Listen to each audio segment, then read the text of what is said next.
उस डीएसपी साहब को व्यक्तिगत नहीं जानता हूं, लेकिन उनको ड्रिल का बड़ा शौक है।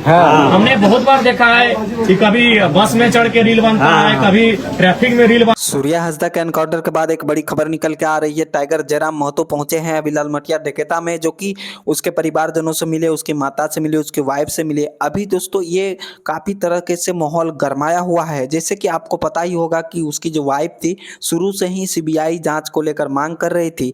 तो आइए आपको सुनवाते हैं टाइगर जयराम महतो आखिर पहुंचे हैं।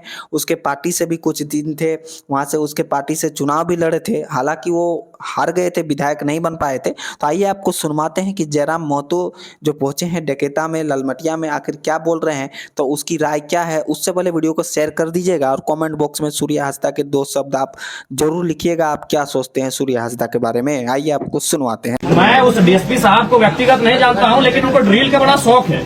हमने बहुत बार देखा है कि कभी बस में चढ़ के रील बनता है, कभी ट्रैफिक में रील बनता है, बहुत सारे। हमें लगता है उनका हम 2-3 दर्जन रील देखे हैं। तो हम ये जानना चाहते हैं, और बिल्कुल मैं लोकतंत्र के चौथे स्तंभ के माध्यम डीएसपी साहब से ही मेरा सवाल होगा कि सूर्या जब भाग रहे हैं तो आपने कहा रील बनाया, इसमें तो आपको ज्यादा आपको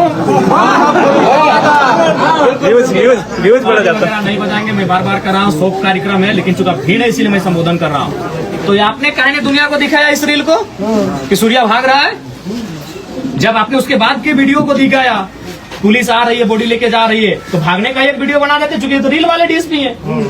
आपने भी देखा है, मैं इनको नाम से नहीं जानता, मैंने देखा वीडियो में तो बोल रहे थे रील वाले डीएसपी साहब है।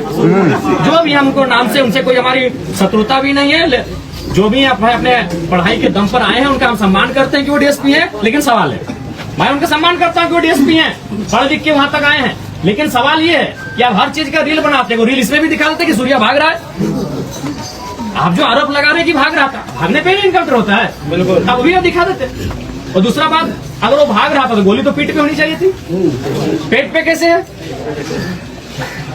इनको लगा कि ये पढ़े लिखे वही लोग हैं, वही लोग जेपीएससी यूपीएससी बैठते हैं, बाकी लोग तो आदिवासी लोग बोका है, इन लोग को लगता है। अगर वो भाग रहा था तो गोली पीठ पे होना चाहिए था, पेट पे नहीं होना चाहिए था। तो बिल्कुल मैं डीएसपी महोदय से सवाल करूंगा, और बिल्कुल ये सीबीआई जांच का प्रश्न बनता है कि गोली पेट पे कैसे लगा। दूसरा बात, जला कैसे, और जला उस तर्ज पे है जैसे, मैं फिर रिपीट करूंगा कि इलेक्ट्रिसिटी वायर से टच होने से जलते हैं, गर्म दूध के गिरने से जलते हैं, गर्म तेल के, गर्म चाय के, कोई भी गर्म खाना अगर बॉडी पे गिरता है और जैसा शरीर जलता है वैसा बॉडी जला के। सीबीआई जांच हो, सीबीआई जांच हो। तो बिल्कुल ये लोकतांत्रिक भारत है। लोकतांत्रिक भारत में कोई अगर अपराध भी करता है तो उसे अपने वकील के साथ बहस करने का अधिकार है। ये लोकतांत्रिक भारत है। आप किसी पे सीधा कोई ठप्पा नहीं दे सकते हैं।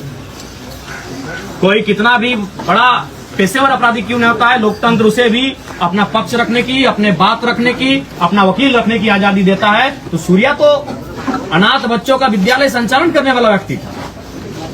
सूर्या तो यहाँ के लोगों के लिए आवाज उठाने वाला व्यक्ति था।